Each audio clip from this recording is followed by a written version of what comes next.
Anak buah Bumi Walau balas dendam.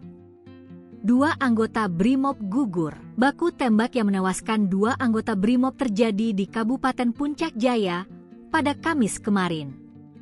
Bribda Dedi Tambunan dan Barada Remon gugur akibat luka tembak di dada bagian kanan, dada bagian kiri, dan dada bagian tengah. Aksi penembakan tersebut diduga merupakan aksi balas dendam atas tewasnya KKB Puncak Jaya Bumi Walau Enumbi pada tanggal 10 Mei 2025 lalu. Kronologi berawal ketika Bribda Dedi Tambunan bersama Barada Remon Reri berjalan kaki keluar dari pos Kotis Kampung Usir Belakang.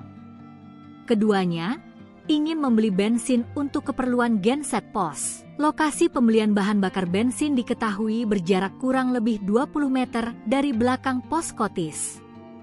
Setelah membeli bensin, Bribda Dedi Tambunan dan Barada Remon Reri bergerak kembali ke pos Kotis. Saat perjalanan pulang, 2 orang KKB Puncak Jaya menggunakan kendaraan sepeda motor menghampiri Bribda Dedi Tambunan dan Barada Remon.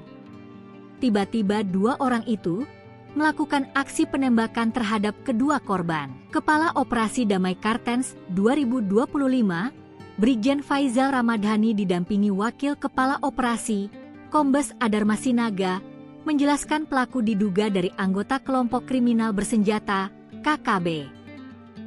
Kedua korban sempat dievakuasi ke RSUD Mulia, namun saat tiba di rumah sakit, mereka dinyatakan meninggal dunia.